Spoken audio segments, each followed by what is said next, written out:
I did a research project with one of my students. We haven't published it, unfortunately, for a variety of reasons. She's been quite ill and I've been quite preoccupied, so those are the two barriers at the moment. But the first thing we wanted to do was to find out whether there was actually such a thing as political correctness.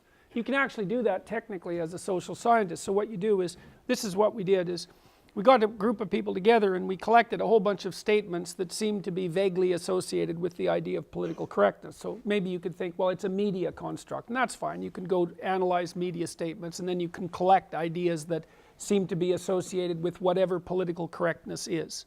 We collected about 400 of those. And then we turned them into questions, and we asked 1,000 people for their opinions.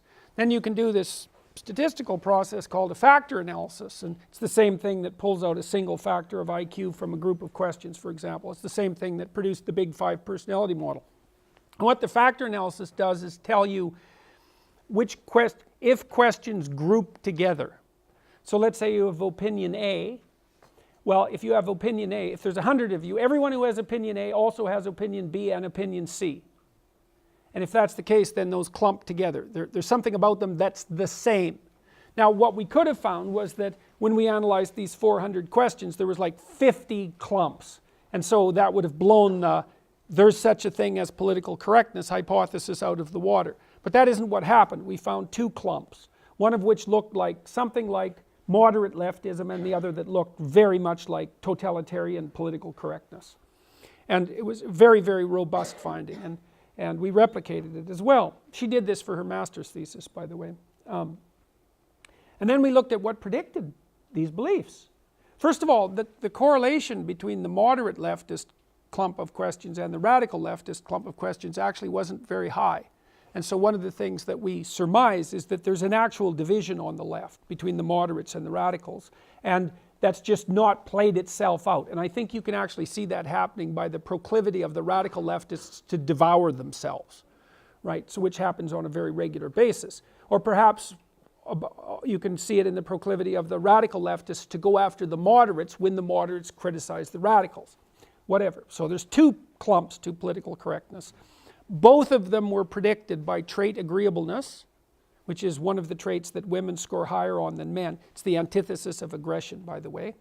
And also by being female, which was a real shock to us because so let's say females and males differ with regards to some outcome. You try to figure out why that is. It might be just because they're female, but there's all sorts of things associated with being female or male that are like second order complications. What we found almost invariably with the personality literature is if you look at differences between men and women and then you control for personality, the differences go away. So they're not differences between men and women per se, they're differences between personality. But with political correctness, we found an effect of agreeableness, which was a pure personality effect, and an effect of being female. So we also found a pronounced effect of having taken at least one seminar that was politically correct in its orientation. So that had a walloping effect. So there does seem to be something about political, according to that research, which, you know, is I try to rely on better research, but none has been done. So that's the best that I've got. And the woman who did this research is very, very smart, and the study was well done. So I think it's credible. So, and one of the things that's interesting to me about that is that it does tie into the Freudian nightmare of the devouring mother, essentially, which was Freud's, I think, signal contribution to psychopathology. You know, for most of Freud's clients were people who were struggling to get out of the clutches of their family, right? And part of that is human beings are very dependent, right? Because we have this incredibly long period of development, 30 years maybe, but certainly 18 years. And so it's hard to struggle up from infancy, mature, and leave as an independent creature. And lots of people, you see this, if you're a clinician, you see this all the time. People are so tangled up in their families that they can't get away from them. And that's the Oedipal situation that Freud described so brilliantly. And Jung also elaborated on it. A lot of that's a consequence of hyperdependence, right? It's the danger of overprotection. Now there's a rule if you're dealing with elderly people, say in an elder care institution, and the rule is something like, don't do anything for your charges that they can do themselves. It's kind of a harsh rule. You know, if you see someone struggling with their buttons, maybe they're 3 years old, you want to rush over and help. It's like, well, maybe you don't, because they need to learn how to do up their damn buttons. Or if they're 85, they need to maintain their independence as much as possible without your compassion stealing it from them. Okay, well, we could hypothesize that there would be no pathology as a consequence of the female rise to political power. But given that females are human beings too, and we're pretty much rife with pathology, the probability that there'll be a downside is like there is to male participation, which would be more aggressive and aggressiveness and hyper competition. The probability that there would be a downside is extraordinarily high. Well, why wouldn't it be a downside associated with hyperprotectiveness? It's exactly what you'd expect. And then what you see playing out in the political landscape, as far as I can tell, and maybe I'm wrong, is wherever there's an inequality, there's an oppression narrative. And so anyone who's stacks up at the bottom of a hierarchy is a victim / infant, and anyone at the top is an oppressor / predator. And I think confusing the hierarchical structure, especially when it's based on competence, and Western structures of hierarchy are based in large part, although not entirely, on competence, confusing that with a predator-infant or oppressor-oppression relationship is a very bad idea.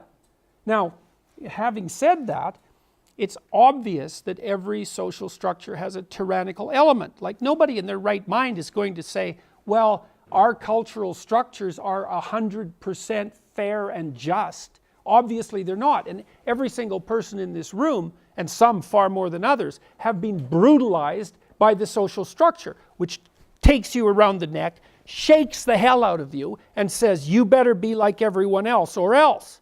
Right? That's the tyrannical aspect of the social structure. So you have to be naive not to think that there's some oppressor-oppression dynamic in a social structure, but to make that the only element of the discussion is extraordinarily dangerous. I mean, one of the things that looking at terrible things has done for me is make me a very grateful person. Like when I walk out on the street and I see that people aren't at each other's throats, I really think that that's a miracle. Like, I was just in Manhattan for a week. You know, if your eyes are open, that place is an absolute miracle. I mean, there's way too many people there. 7 million people come in a day, right? There's way too many people. They're just stacked on top of each other. All these massive skyscrapers, and they all stand up. There they all standing up. All the traffic lights work. All the electricity works. The buildings aren't blowing up one after another because of natural gas leaks. They just don't blow up. And people aren't like beating each other to death with clubs in the street. It's like, so when I go outside in New York, I think, my God, how did we manage this? Because I'm a Hobbesian by nature. You know, I think, and it's not like I'm entirely pessimistic, but I think that you're naive if you don't think that the natural state of human beings is one of brutality.